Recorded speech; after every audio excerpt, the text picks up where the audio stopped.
Today. Thanks again for everybody joining us for our webinar today. Our topic is differentiating for diverse learner needs, featuring experienced users. And so I'm happy to be bringing in some of our wonderful ASSISTments users today to share with you about differentiation. A few quick notes on meeting etiquette and Zoom basics. Just remember that your video and audio controls are in the bottom left-hand corner of the Zoom window. Please make sure that you're muted during the webinar today. However, if you're comfortable with it, you can feel free to share your video so that we can see you. The chat features in the bottom center of your Zoom window, and you can feel free to leave questions, comments, etc. As we go throughout the webinar. We will be keeping track of those and responding to them. Our goal for today's webinar is that participants will learn valuable classroom practices from experienced ASSISTments users and gain concrete ideas for differentiating instruction for students using ASSISTments. A quick overview of our agenda today. We're going to start with just a brief overview of what ASSISTments is. Then we're going to dive into some presentations from our featured teachers today. Followed by a Q&A where we'll share some questions that came up through the chat during the presentations and give presenters a chance to respond. Then we'll overview a few additional resources and supports that we provide from ASSISTments for differentiation, and then we'll wrap up. As a note for attendees, everybody in attendance today is going to get a follow-up email with the session slide deck and recording after the webinar for your reference. So anything that we go over today, you will get that recording in the slide deck so that you can go back to it anytime.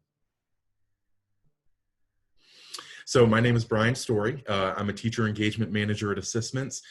Prior to this work, I was a teacher for a decade in DC public schools and also Norfolk public schools in Virginia.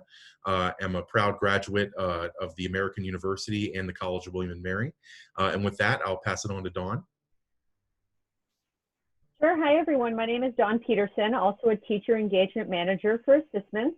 I taught in Massachusetts in an 8th grade class for 14 years, and I used ASSISTments with my students for 10 years. So I'm happy to help you in the chat today. I'll be on chat moderator to answer any questions that you have. Back to you, Brian. Thank you, Dawn. Appreciate that. So just really quickly, what is ASSISTments? We are a forever free tool that allows you to enhance your curriculum by assigning problems online to students. They get immediate feedback on their answers, and you get a lot of actionable data that you can use. And we seamlessly integrate with Google Classroom and Canvas. Typically, when we think about ASSISTments, we talk about the 4 steps of using ASSISTments. Step 1 being to create assignments. By selecting problems from the problem sets you want to assign to students. Step 2, assisting students through immediate feedback as they answer their questions.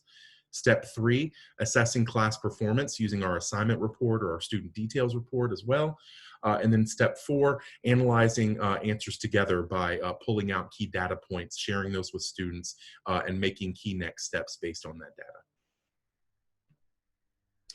ASSISTments is a research-proven tool. We have a Tier 1 rating by Evidence for ESSA, and we're one of only 3 middle school math intervention tools with that level of evidence.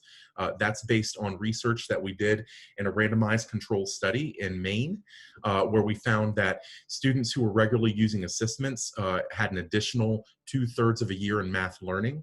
And in addition, students with lower prior achievement experienced more growth than average. So it helped to narrow the achievement gap for those students.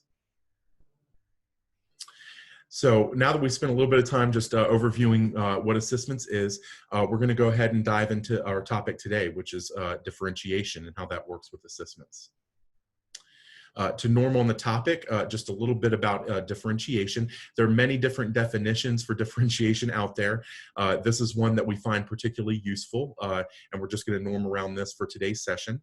And it says, adapting content, process, or product according to a specific student's readiness, interest, and learning profile. This can look like many different things. It can include things like providing just-in-time support in the context of grade level learning, revisiting a prior concept needed to master the grade level skill, and also providing students with choice in how and what they learn based on their interests and preferences. Differentiation is a super hot topic right now because we know that not just our ASSISTments teachers, all teachers, but especially our ASSISTments teachers, our over 11,000 users, are working hard to address learning loss as a result of COVID-19. We also know that the learning loss occurring is primarily affecting or more disproportionately affecting students of color across the country. And in addition, students from low-income backgrounds are particularly affected by what's been going on. In the United States, as of the beginning of May, students from low-income zip codes decreased participation in online math coursework by more than half, so 52% compared to January of this year. So we know that there are a lot of challenges going on. We know those challenges fall particularly hard on marginalized communities. And so hopefully today we can share some useful tips around ASSISTments to help you support your instruction and provide the best quality instruction during these challenging times.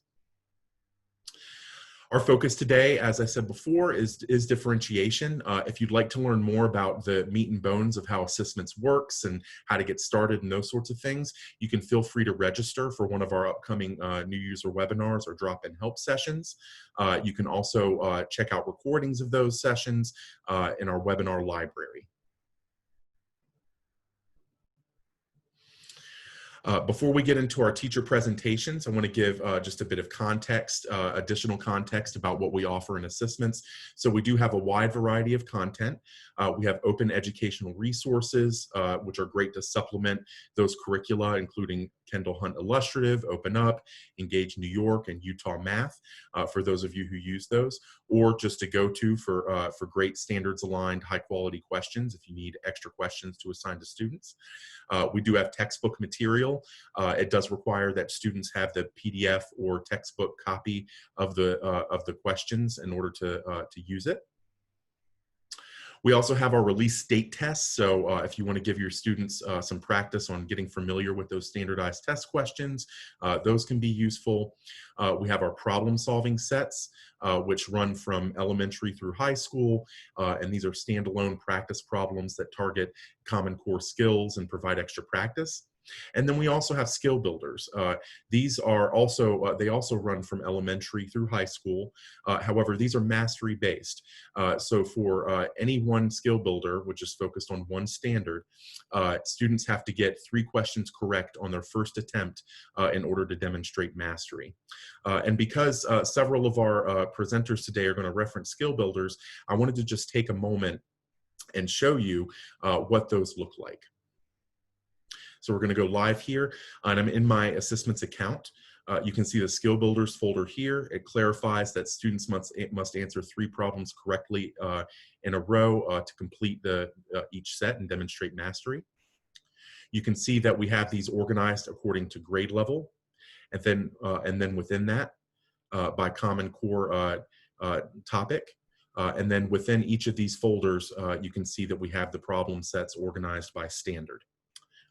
One important note about skill builders, when you go to assign them, you'll notice that you can't select and deselect problems. That's because students get those problems randomly from a long list of problems. That also is a good benefit for students because they're not all getting the same problems at the same time. In addition, some of our presenters will reference the Skill Builder report, so I wanted to take just a moment to overview what this looks like and how to interpret it. You'll notice that it has some of the same features as the regular assignment report. You can still hide and show student names, and that will randomize and anonymize the students. You'll see that the triple dot is still there so that you can access the details report or delete progress if you'd like. Each column allows you to sort. So if you'd like to sort students by how they did or the amount of time they spent, you can do that. And then also, as I just mentioned, gives the total amount of time spent on those questions.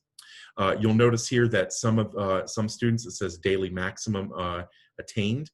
Students are allowed to answer up to 10 questions in a row. Our thinking behind that is that if a student gets through 10 questions and they still haven't gotten 3 correct on the first try, they probably need some kind of intervention, reteaching, etc. Before the teacher goes back and maybe deletes progress here and allows them to try again. One other quick note about the Skill Builder report. I won't spend too much time on this, but if you want to see Skill Builder report data, you can click here at the top of the Skill Builder report, and that's going to show you the data in a regular assignment report format. So just to overview, the Skill Builder report does show you each student attempt. It shows you that amount of time spent. And again, note that when students get to 10 problems within a skill builder, they will need to have their progress deleted in order to proceed. And we recommend that in between that deletion of progress, that the teacher intervene in some way to provide the student with the support that they need. So now that we've spent some time just overviewing some key components of ASSISTments that are relevant to our presentations, we're going to go ahead and get started. Our wonderful 3 presenters today are coming to us from various parts of the country. We've got Renah Razzaq, who is a math and computer science teacher at Doherty Middle School in Worcester, Massachusetts. We have Megan Randolph, who's an 8th grade math teacher at Centennial Middle School in Yuma, Arizona. And we have Alfons Prince, who's a 7th grade math teacher at Center City Public Charter School and my former stomping ground of Washington, D.C. So thanks again for all of you for joining us today. And I'm looking forward to getting started with your presentations. As a note for attendees, during the teacher presentations, if you want to chat any questions, wonderings, or ideas that come to mind as you listen, please do that in the chat. If there's a specific presenter you'd like to answer a question, make sure you at that presenter in your chat so that we know which presenter you'd like to address your question. Our chat moderator, Dawn, is going to track these questions and share themes during the Q&A after the presentations. As a quick note, we do have a relatively small group today, a little bit more than 20 teachers in the webinar today. So any kind of feedback, questions, chat, we really encourage you to be participative and share your thinking and share your questions to keep things moving and to make sure that everybody gets as much as they want out of today's session. And with that, I will go ahead and turn it over to Renah. Hello, everyone. I'm Renah. It's nice to be joining everyone today. And I actually teach at a high school. So Doherty, there is a Doherty Middle School in Massachusetts, but I'm Doherty Memorial High School. So sorry.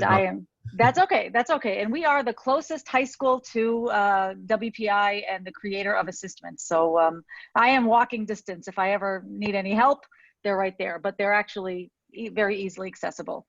Right now, just to give you an overview of, you can see there the demographics of my school. Right now, the way that Worcester is divided up, we have 5 large comprehensive high schools, and I serve all different kinds of students from all walks of life. Right now, we are 100% remote in my district. So it's 70-minute block periods, 4 days a week. I meet each class twice a week, and we have asynchronous Fridays. So that's my current arrangement. So I'll tell you for my daily routine, and I've been a teacher 19 years, and routine. So those of you, in the classroom like me, that's just so crucial. And so particularly when you're teaching remotely. So my daily routine is I start with a do now or a bell ringer. I call it a do now. And I use it with ASSISTments. And one of the reasons I do it is to really see where they are. I mostly use do nows to assess prior knowledge. That could mean prior knowledge. I want to know, do they know a skill that maybe they should have mastered last year? And I just want to kind of dipstick and see. Or I use a do now sometimes to see if they remember a skill that I taught them a month ago, 2 months ago. So I always kind of spiral back. My goal is mastery of one skill at a time. I love the reports from ASSISTments. Because you can anonymize them, I show the reports. I used to project it on the board, and now I just share my screen.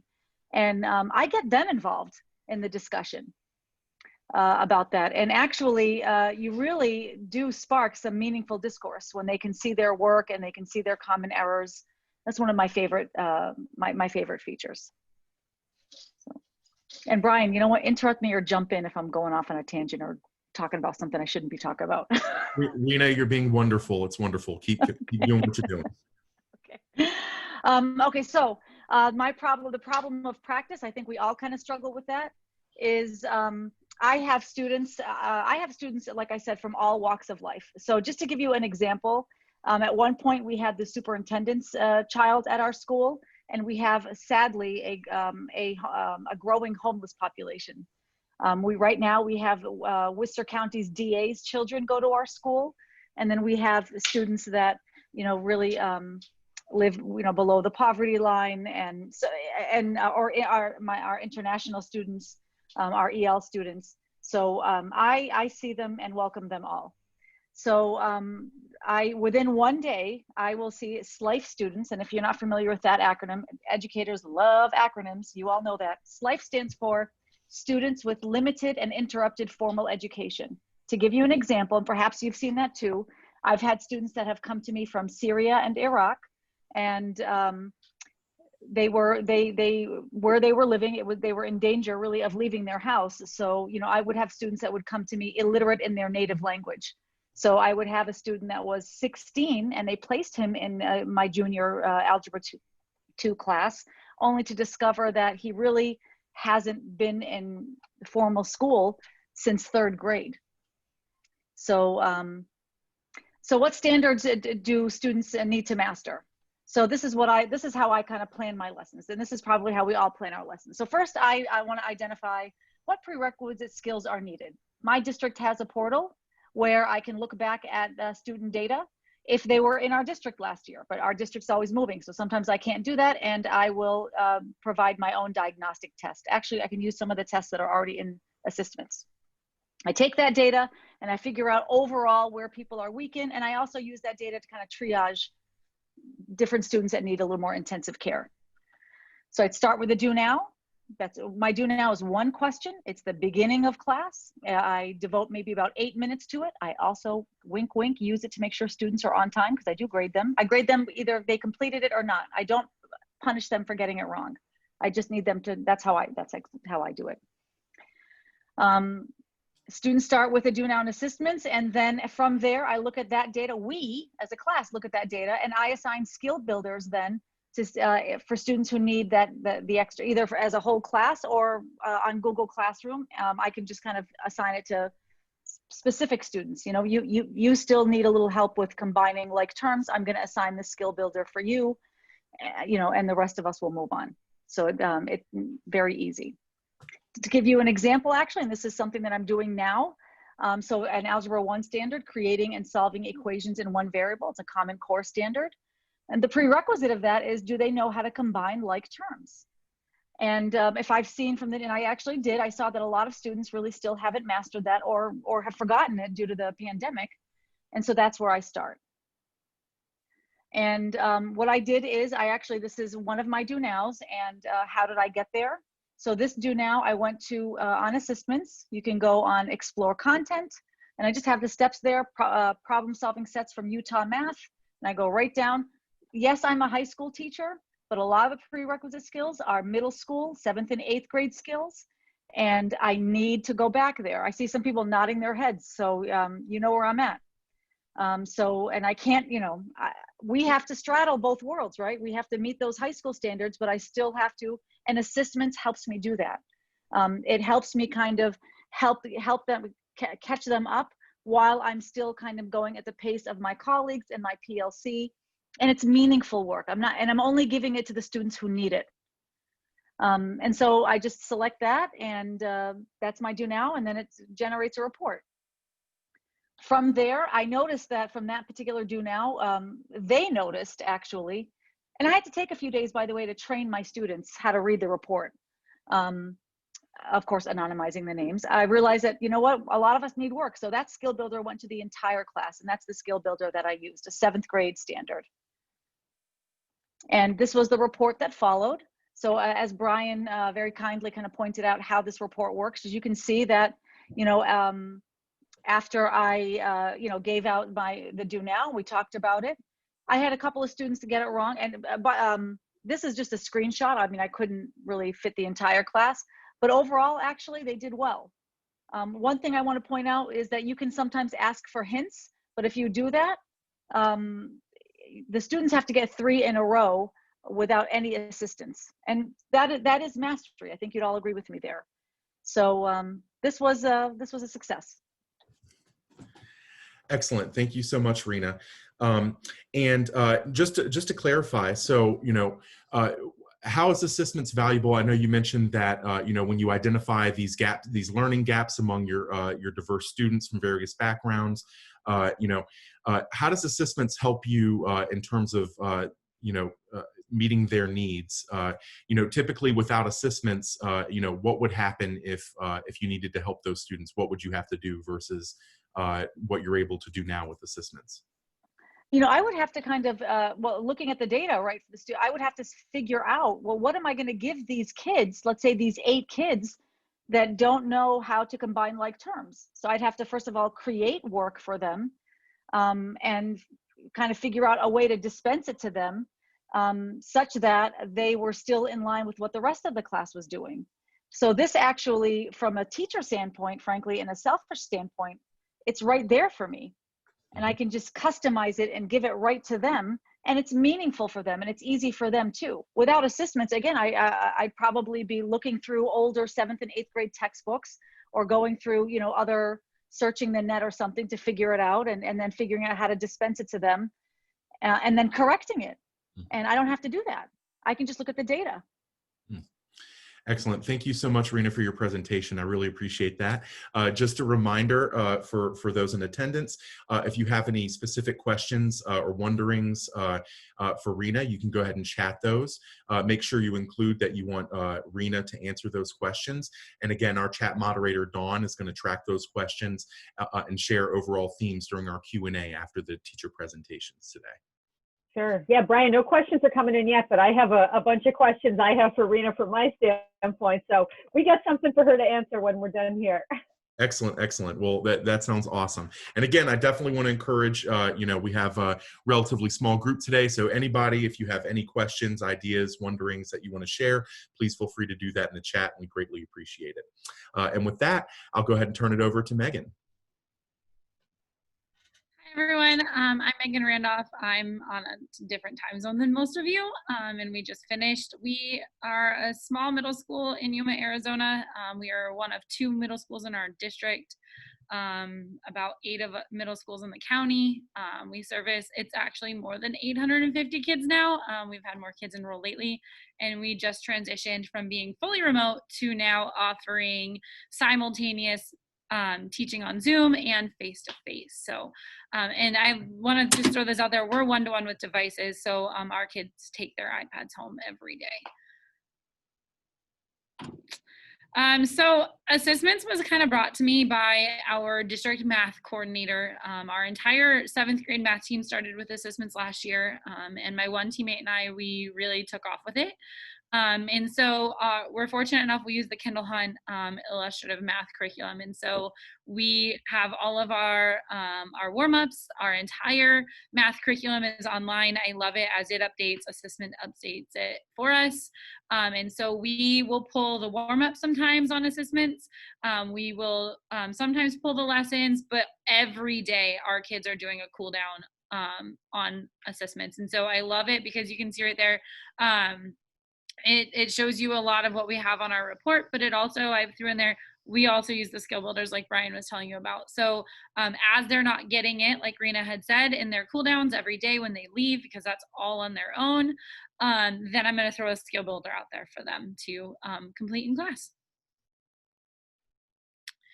So the struggle was definitely a big one prior to ASSISTments, because I would have to, like Renah said, find a resource to give my kids. I'd have to find time in class to then pull them into small groups and do a little bit of reteach based upon all of the amount of grading that I would have to do each night. And now that I have ASSISTments, I'm able to quickly go in, assign my kids an assignment. I am able to then see in real-time data, so I can see as soon as they log in, I can see the amount of time that they're spending on an assignment.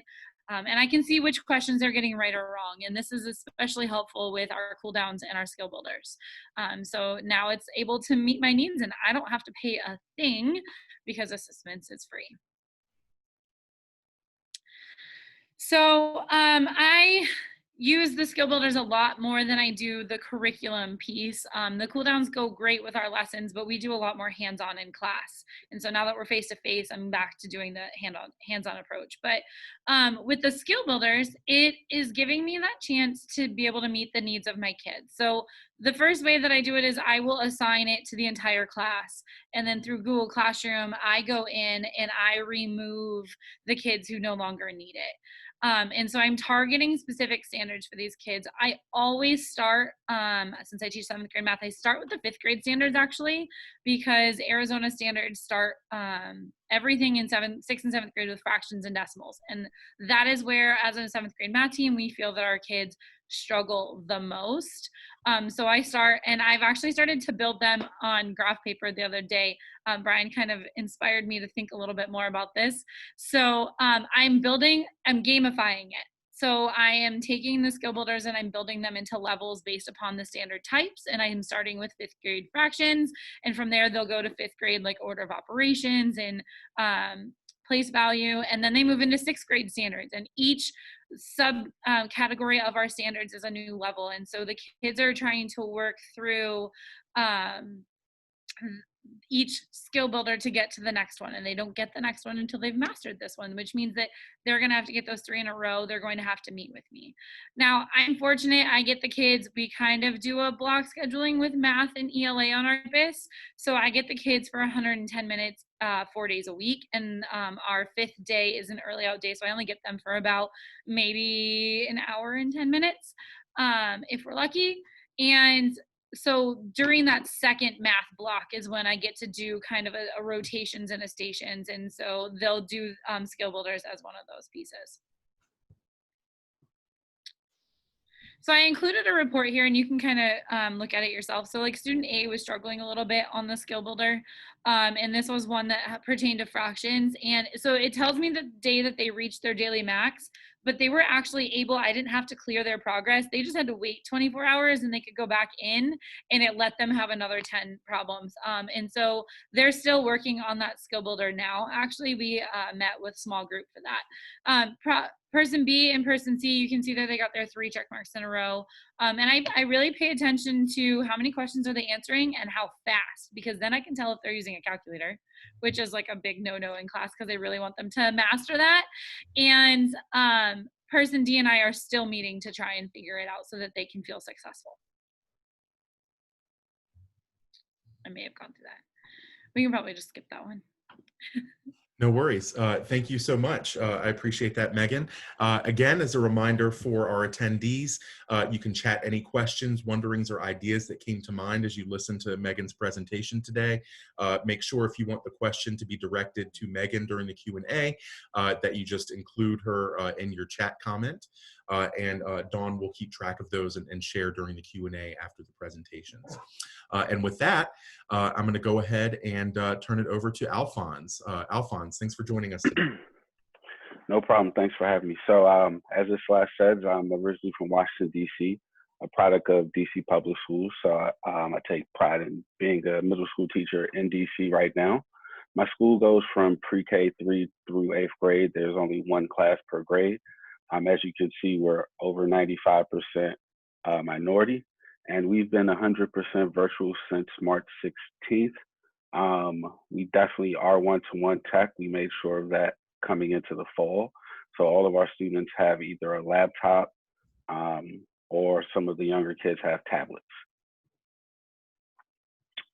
So I use ASSISTments to supplement my Eureka lessons. We're in the Eureka curriculum. And so I either use, I typically use the problem set the most, but as you can see in the slide, I use all of them. So I use skill builders, I use exit tickets, and then I also use the problem set. I then review the assignment report data with students. And depending on the data, I may or may not anonymize the report because they're 1 class per grade. So by the time they get to 7th and 8th grade, they know where they fall in terms of alphabet, alphabetized. So they already know. And then they're not ashamed of where they are in terms of like the social academic hierarchy. So even if I like this happened one time in class. I blocked out the names, and the student was like, "Oh yeah, that's me right there, because I got 4 wrong. I got 2 right, and then I got 2 wrong, and then I got my 3 right." And he said that out in class, and then from that point, everybody else was like, "Oh well, if he's there, I got this," and it was like, okay, well, if you guys are okay with it, then I might as well just show the names, because then when I show the names, I can just go to them and ask them, so explain to me what was going on in problem 2. And so like that kind of helps me in that way, where they can't be like, I don't remember who you're talking about. Like, nope, your name, problem 2, you got it correct, explain what you're doing. And so my problem of practice is, how do I support small group in a virtual setting? And so our classes, we have them um, 70 total minutes, but 50 minutes is with half the class. And then the last 20 minutes is half of that half. And so for me, it's kind of looking at like, how do I get the small group learning with the virtual setting, where within those small groups, those students would benefit from me being able to be face to face in that group of 4. And so my approach is that I use ASSISTments to assign the math questions based on their current knowledge and skill levels. And so what I mean by that is, if I'm working with a student and I know that they are good with the procedural part of the content, but the explanation of the content is not quite there yet.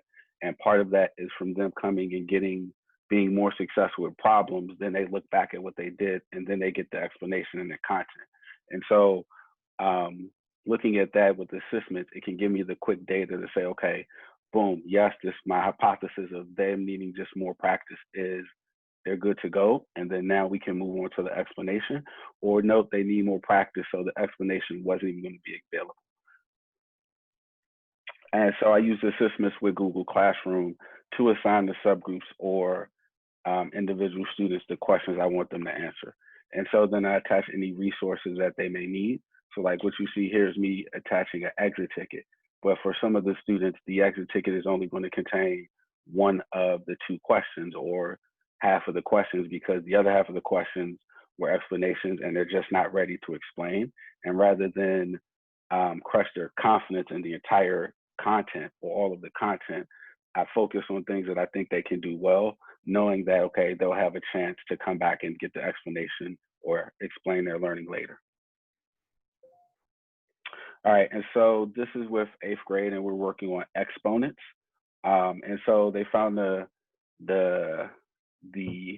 material challenging, and so I assigned them the first modified ticket, where it just said figure out what the exponent was. So cut and dry, and you see all 3 of the students got it after 1 missed try. 1 student got it correct the first time, okay, but that let me know that they're right there. They just kind of needed more practice, and rather than putting on the explanation after they got a question wrong, I'd rather them get the question, just focus on that question, getting that right, and then as the next slide will show, they'll get the explanation on the next time.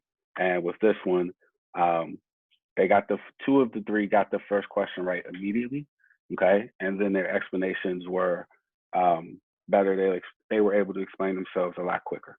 And so now at this point, I know that they have at least a solid understanding that when I assign other problems, they're ready to go on grade level. And the reason ASSISTments work so well is that inside of class, this would be hard, because I would be breaking the students up into groups, and then that kind of social anxiety they put on themselves would come back. But with ASSISTments, everybody can be working at the same time, and they don't know what each other's working on, because they're in different homes. And even if they are siblings, like I have a set of twins in the same class, they're in different rooms when they're working. All right, excellent. Thank you so much, Alfons. That was wonderful. Again, just to, as a last reminder, if y'all have any questions, either specifically for Alfons or for Megan or Renah, please feel free to go ahead and post those in the chat. If you have any general questions, you can post those as well. And Dawn is going to share some of those questions and big themes that come from the questions in just a second.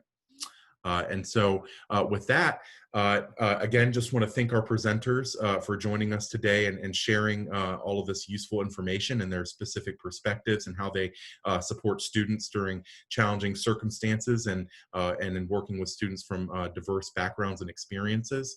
And with that, I'm going to go ahead and turn it over to Dawn and see if we have any questions. Sure. One thing that that I thought that came up that I'd love to hear from all the presenters is, like you said, Brian, there's a big diverse background and with all these teachers in their classrooms. So I'd love to hear ways to use assessments to differentiate to an ELL population. I can share with everyone that ASSISTments is compatible with the Google Chrome add-on, but some people find that the translation that provides isn't, while it may make sense to us as English speakers, it might not make as much sense. Why don't we start with Renah? Any just tips on making those modifications for those students?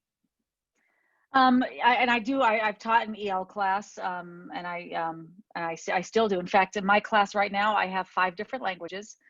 So the tips right now, there are so many Chrome extensions. You know, we're a Google-powered school.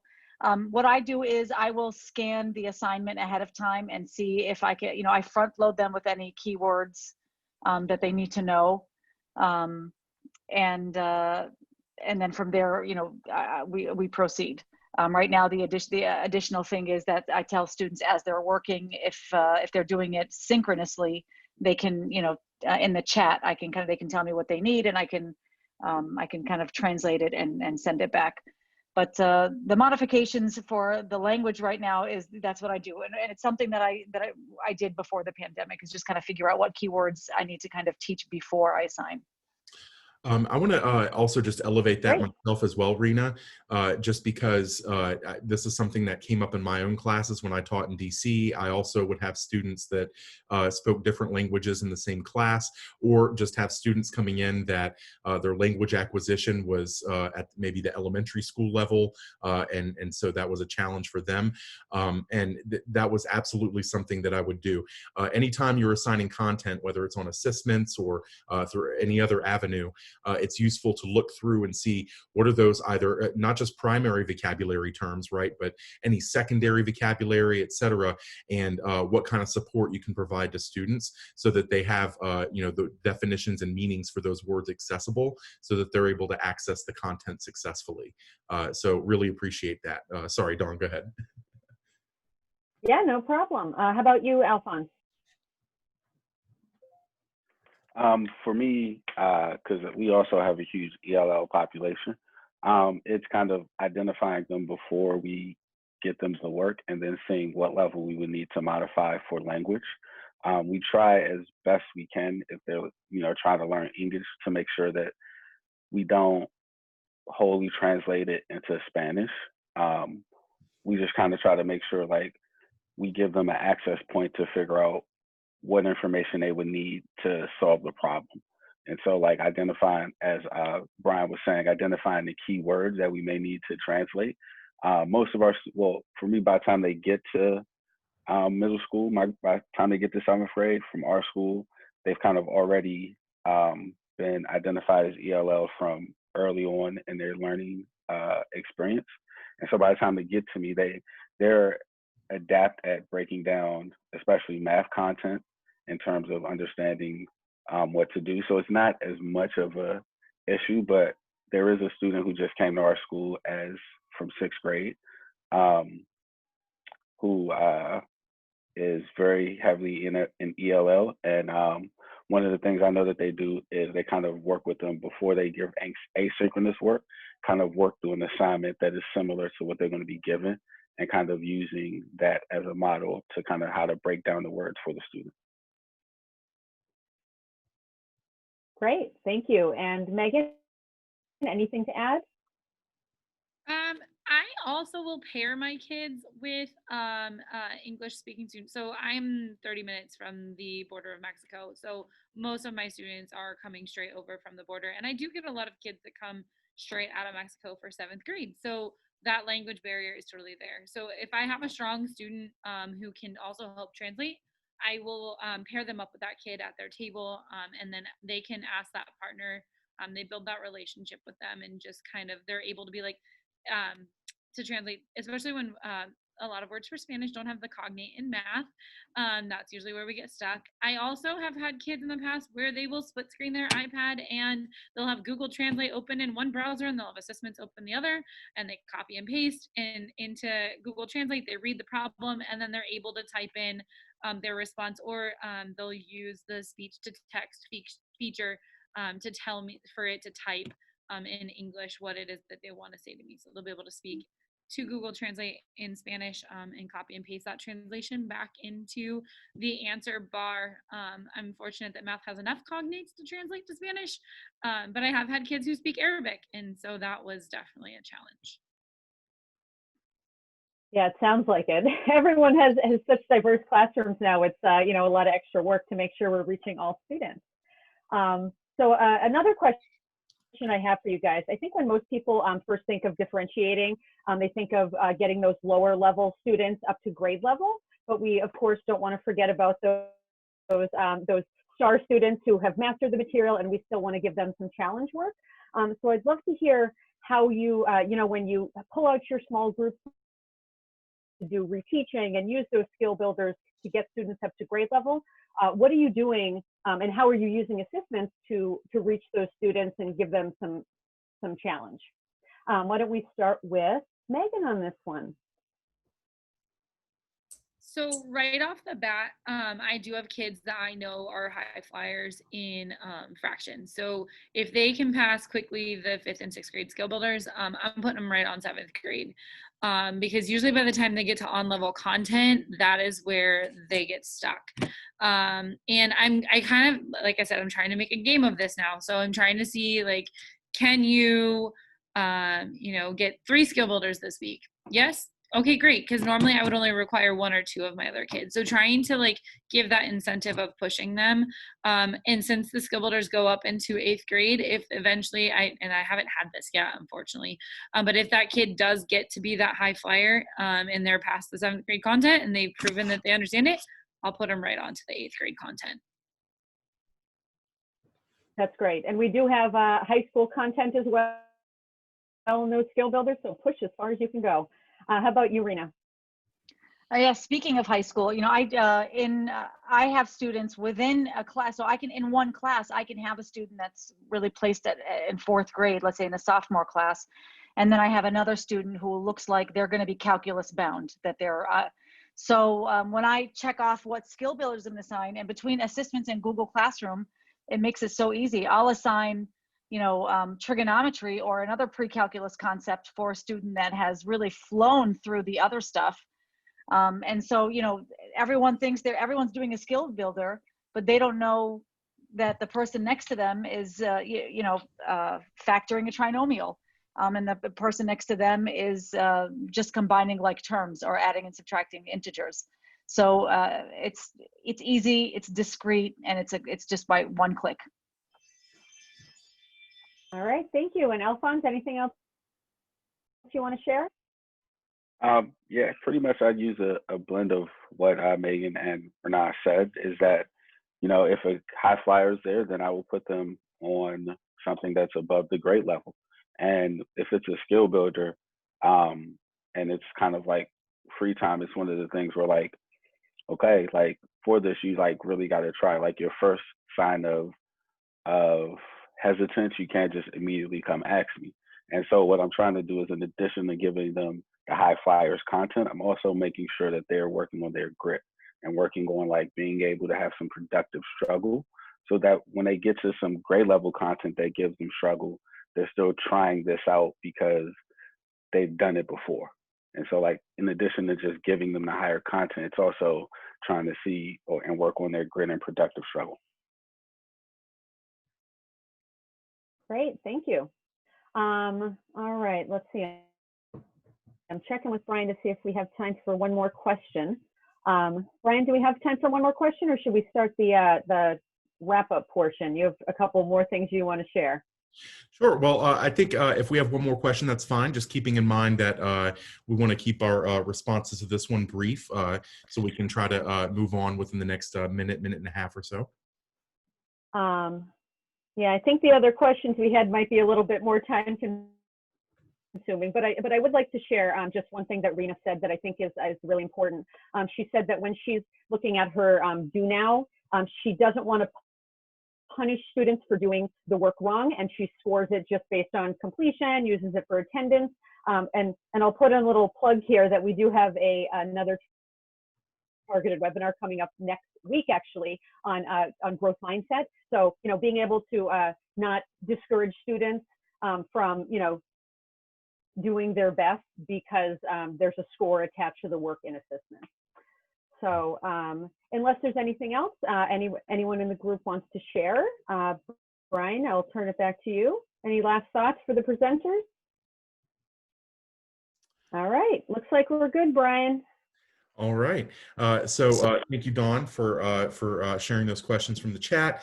And again, thanks to all three of our presenters, Renah, Megan, and Alfons, for presenting for us today and sharing their awesome perspectives and how they specifically address differentiation needs in their classrooms. So now that we've had a chance to hear from our presenters and learn their valuable perspectives and how they do things, we just want to overview a few top tips for differentiating with ASSISTments that we recommend. The first is using ASSISTments to provide students a more scaffolded experience with grade level learning. Even in just using ASSISTments and allowing students to complete problems on ASSISTments, they're getting that some additional support in the form of multiple attempts, immediate feedback, the ability to show, answer, and move on, and getting their own specific data report at the end as well. You may find that you may want to structure the experience a little bit more and allow students to reflect on their feedback with our student reflection form. So that's one option if you want to have a very sort of scaffolded process for students showing their work, reflecting on their scores and symbols that they get as they complete problems and ASSISTments, and then reflecting on their answers after the fact. Tip 2 is maximizing your LMS to provide additional just-in-time supports. And that, when I say LMS, I mean Google or Canvas. So you can attach more explicit instructions, additional examples or visuals, videos, graphic organizers to assignments.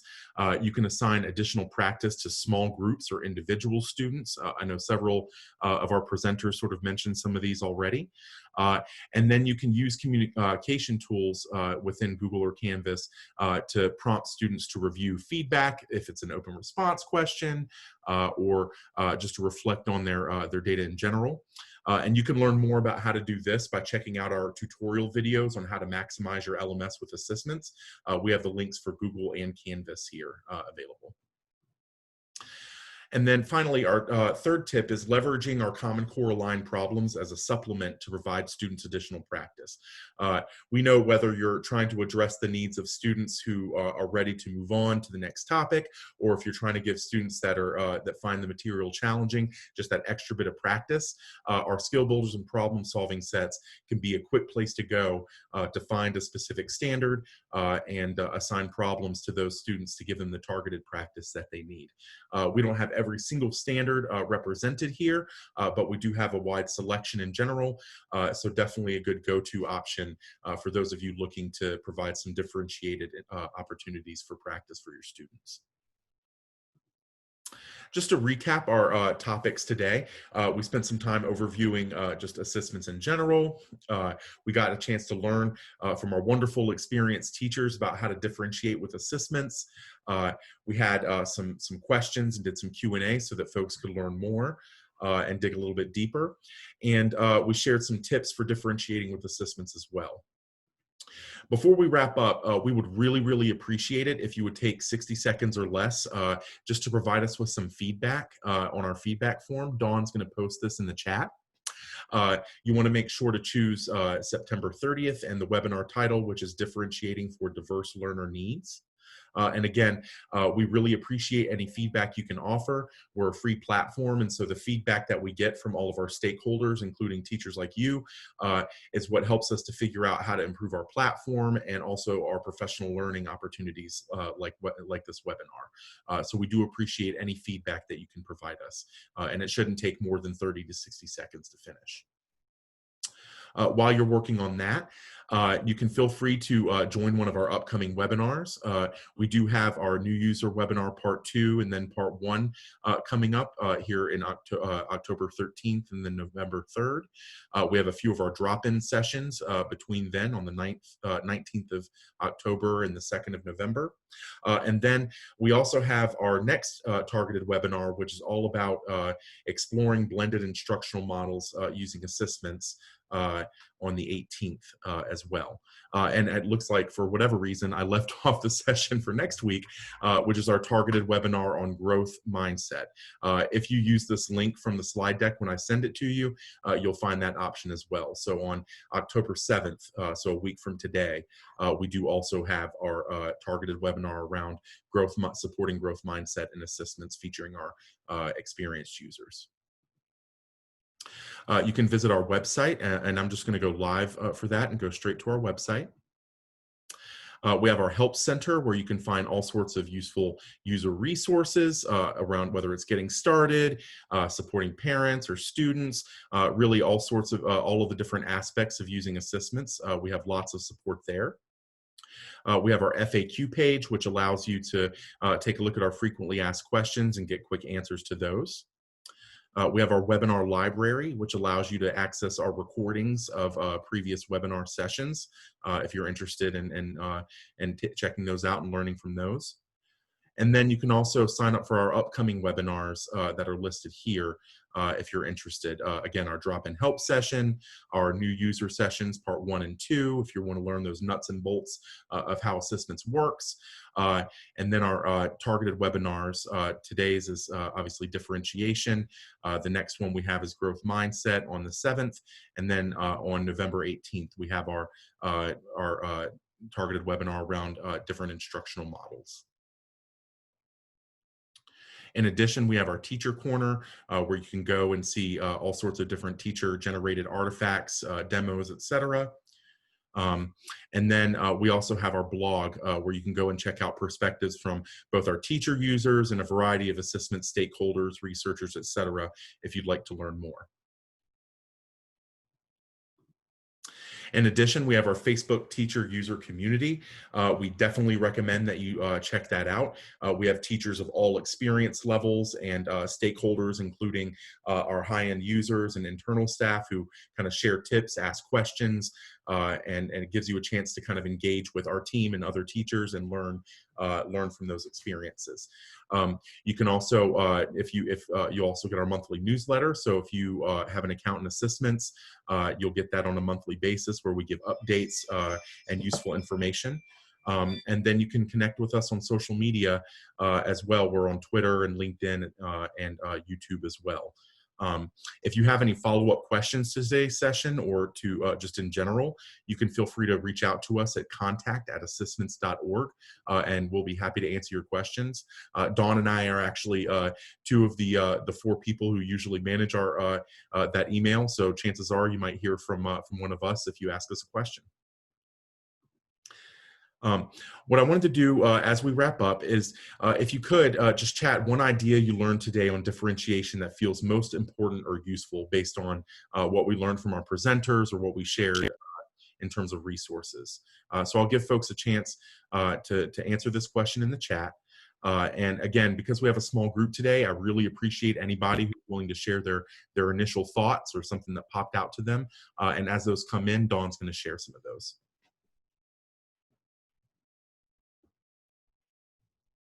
I sure will. I think skill builders was a big theme between the 3 presenters, so maybe people will start searching through the skill builder folders when they leave today. And of course, the first response is skill builder usage. Someone else mentioned individualizing content to the needs of each student. Skill builders will be great to help the kids who struggle with fractions. I really liked Megan's idea, even though she teaches 7th and 8th, starting with 5th grade. One of our getting started with the year tip is, starting with some content that students find easy. It builds their confidence and they get used to using assistants. Another teacher here, I've just used skill builders once, but now are going to try more with the individualization through the LMS. Another teacher using assessment skill builders as a warm-up and general use of skill builders to catch up those that are behind and move forward those who are ahead. It was like a tongue twister. So a lot of skill builders. I think that's a great way to really reach those students. It's pre-created content. You don't have to do it on your own like you may have had to, before technology was here with us. All right, and I think that's it. Oh, one other thing, I love that everything works with Google Classroom.